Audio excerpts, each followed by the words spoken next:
רוצים שולחן פיקניק לילדים לגינה או למרפסת? תישארו איתי והראה לכם איך. ניקח 9 קורות 10 על 2 באורך מטר למושבים ולחלק העליון, ולבסיס קורות 3 על 7 או 10 על 5 לפי מה שזמין.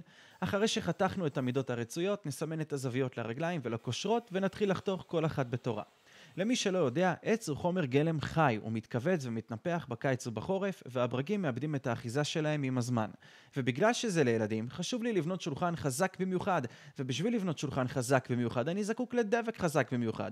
אז בחרתי בדבק אקסטרים. מתאים להדבקת עץ וכמעט כל חומר אחר שאתם יכולים לחשוב עליו. הוא גם לאיתום, גם מונע עובש וגם מתייבש מהר. לאחר יישום הדבק אני יכול להבריג את קורות הבסיס, וכמובן בכל חיבור חשוב אני מיישם עוד מהדבק. כאן אני מחבר את הקורה שמחזיקה את המושבים עצמם, את הגובה אפשר לבחור לפי גובה הילדים. פרו-טיפ, כדי לשמור על הטריות של הדבק ניקח חתיכת שקית ניילון ונסגור עליה, זה ישמור את הדבק לשימושים חוזרים לתקופה ארוכה. כדי לשמור על השולחן לאורך זמן, אני משתמש בצבע חצי אטום לעץ על בסיס מים של וולמן, הוא מתאים לכל רהיט חוץ, דקים, פרגולות, גדרות ומתייבש מאוד מהר ונוח לשימוש. אז תנו לי לשאול אתכם שאלה, האם אתם